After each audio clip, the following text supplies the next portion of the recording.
Let's understand the difference between monitoring and observability. Okay, see, both of these, monitoring and observability, these are the two ways to identify the underlying cause of problems in systems, where monitoring tells us when something is wrong. Uh, it, it tells us the known issues. Okay, while in the other hand, observability can tell us what is happening, why it is happening, and how to fix it. That's what the difference is. The monitoring and observability. Monitoring will tell us the known issues.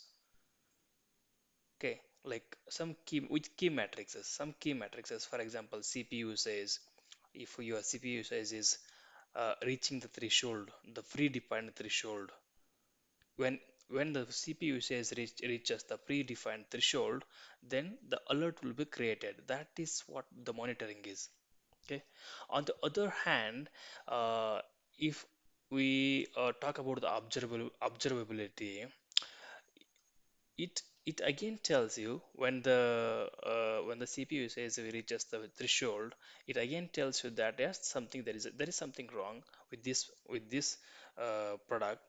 Okay, um, but it also tells you what is wrong, why it is happening, from which area.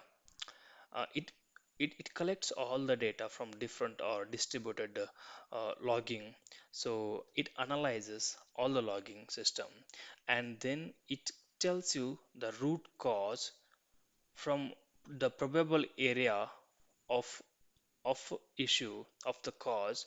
So from which area it might be coming, the issue might be coming. See, for example, in this case, your CPU usage is exceeding 90%. In the monitoring, you will just see that your CPU usage is above 90%. That's it.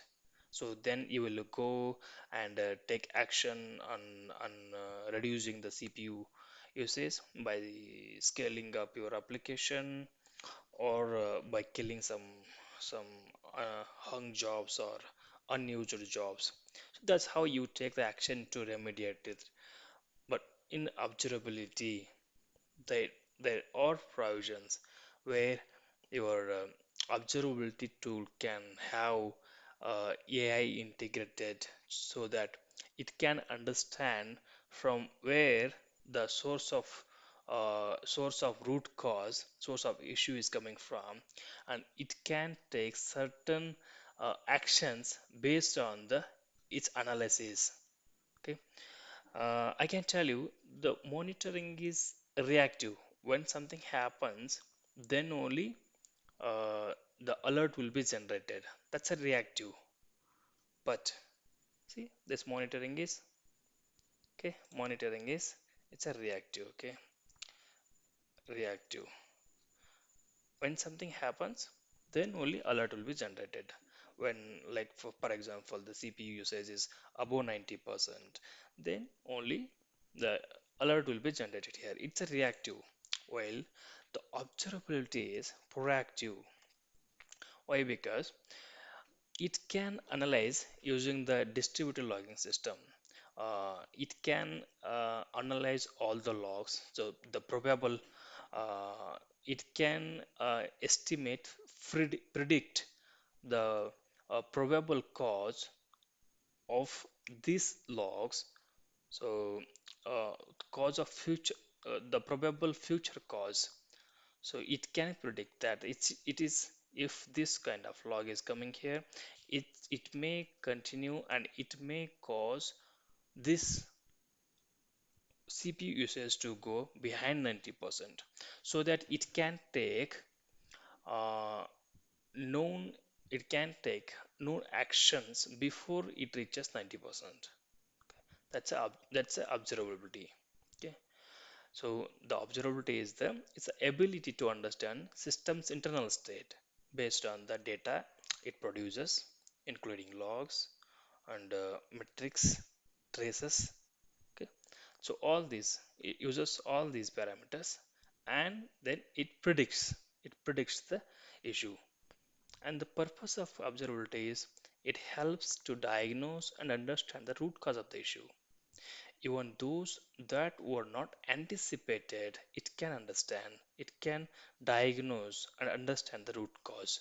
That's the purpose of observability. Okay, it is mainly for to understand the root cause. Okay, root cause, and here it cannot understand root cause. It is just a straightforward. It is just alerting known issues. Okay, it is a known issue. In the monitoring, it is a known issue. Okay, and as I already said, monitoring is just a reactive, and the nature of observability is it's proactive.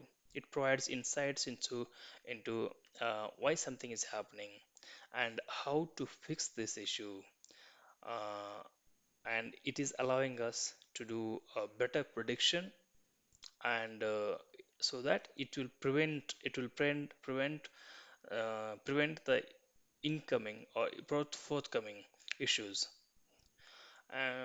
If I want to give some example of monitoring and observability, see if the same example is when server CPU usage exceeds 90%, it will create an alert that is monitoring. And if the same goes into the observability using it, because observability uses a distributed tracing to follow a request through various microservices to identify where this latency is introduced. So it takes informed decisions using the distributed tracing, so that it it analyzes the root cause from which area this CPU usage is coming. Okay, that's the observability.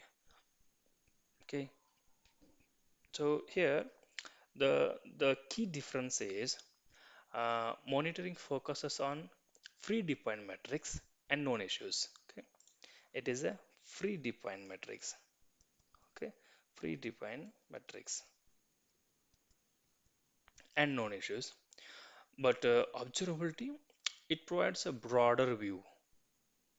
Okay, it provides a broader view, and uh, it's not a known issues in the observability, but it enables us to diagnose unknown issues. Okay, to diagnose unknown issues, unknown issues. That's the observability. Okay, uh, both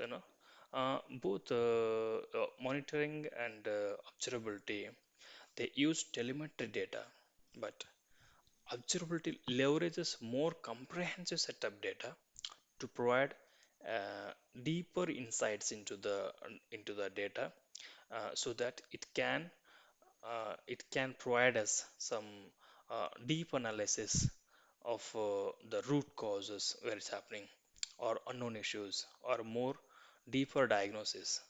That's what. Okay. Yeah. Yeah. I hope you understood the key difference between monitoring and observability. Yeah. Thanks.